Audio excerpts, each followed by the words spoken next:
बात करूं, मेरी बात सुनो। या तो तुम अपने आप को सपोर्टर या फिर प्यार करने वाला कहना छोड़ दो, या फिर थोड़ा सा अगले बंदे को सांस लेने दिया करो यार। बाकी अगर कोई नाराज है तो मेरा भरा नाराज रहे, मैं किसी को मनाने दी ना ताकत मेरे है तो ना मैंने जरूरत है, ठीक है। क्योंकि कोई मेरे घर रोटी नहीं पाता, किसी ने मेरे बिल नहीं देने, ठीक है। मेरा खर्चा किसी ने नहीं चुकना, मैं अपना आप करना। जरा नाराज है नाराज रहे, या फिर थोड़ा सा अगले बंदे को सांस लेने दिया करो यार।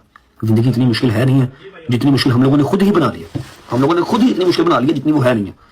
कोई नाराज है तो मेरा भरा नाराज रहे, मैं किसी को मनाने दी ना ताकत मेरे है तो ना मैंने जरूरत है, ठीक है। क्योंकि कोई मेरे घर रोटी नहीं पाता, किसी ने मेरे बिल नहीं देने, ठीक है। मेरा खर्चा किसी ने नहीं चुकना, मैं अपना आप करना। जरा नाराज है नाराज रहे। रजब बट अपनी मुंह बोली बहन कंवल आफ्ताब पर गुस्सा हो गए। कंवल आफ्ताब जो कि रजब बट की मुंह बोली बहन थी, रजब के होने वाले बेटे की मुबारकबाद तक न दी और उनसे मिलने तक न गई। आखिर क्या वजह है जो रजब बट और कंवल जुल्करनैन की आपस में लड़ाई हो चुकी है? कुछ रोज़ कंवल ईमान की गोद भराई हुई थी, जिसमें आपको याद होगा कि कंवल से लोगों ने बहुत सवालात किए कि आप क्यों नहीं गईं, जिसके जवाब में उन्होंने कहा कि उनको बुलाया नहीं गया था तो वो कैसे जा सकती थी। अब जबकि रजब बट के यहाँ बेटे की पैदाइश हो चुकी है, कंवल आफ्ताब और जुल्करनैन ने उनको मुबारकबाद तक नहीं दी। और जुल्करनैन सिकंदर जो खुद को कहते हैं कि मैंने रजब बट को यूट्यूब सिखाया है लेकिन वो मेरा शुक्रगुजार नहीं होता, ये कुछ वजूहात हैं जिनकी बिना पर रजब बट और जुल्करनैन कंवल आफ्ताब की लड़ाई हो गई है। रजब बट ने लाइव आकर कहा कि मेरी ज़िंदगी में वैसे भी बहुत परेशानियां हैं, अब मैं सबको मनाता तो नहीं फिरूंगा, जिसको नाराज़ होना है वो हो जाए, मुझे कोई फ़र्क नहीं पड़ता। जबकि दूसरी तरफ कंवल आफ्ताब कंवल जुल्करनैन से लोगों ने पूछा कि आप तो रजब को अपना भाई कहती थी, उसकी शादी हो, उसका कोई भी मसला हो, यहाँ तक कि आपकी बेटी की सालगिरह में रजब बट ने ख़ास एंट्री भी दी थी और ये कहा था कि कंवल तो मेरी बहन है।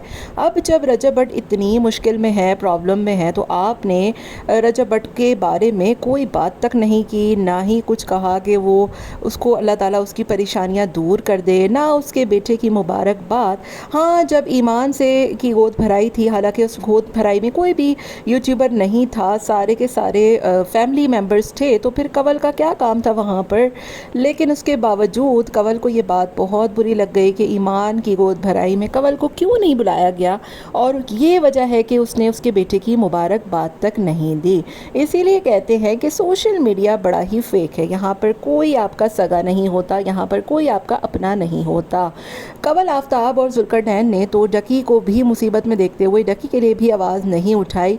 यहाँ तक कि कुछ यूट्यूबर्स ऐसे थे जिसमें माज हो गया, रजब हो गया, नदीम हो गया, इकरा हो गई, उन लोगों ने डकी के लिए बहुत आवाज़ भी उठाई, उनके लिए वीडियोज़ भी बनाई, हालांकि वो खुद भी परेशान थे। लेकिन कंवल आफ्ताब इतनी मतलबी निकली कि रजब बट की बेटे की मुबारकबाद तो छोड़ें, रजब बट को मुश्किल में देखकर उसने रजब बट के लिए आवाज़ तक ना उठाई। और यही कंवल आफ्ताब जब जुल्करनैन सिकंदर को जेल में डाला गया था तो कहती थी कि मेरी मदद को कोई ना आया। कहीं कंवल आफ्ताब अपने साथ होने वाला बदला तो रजब से नहीं ले रही, या ईमान की गोद भराई में बुलाया ना गया इस वजह से वो कहीं आग बगुला तो नहीं हो गई।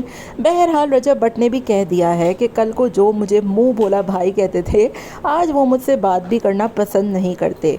मेरी ज़िंदगी में वैसे भी कम परेशानियां तो है नहीं कि मैं सबको मनाता फिरूंगा, और यही वजह है कि इनकी आपस की लड़ाई यहाँ तक जा पहुँची है।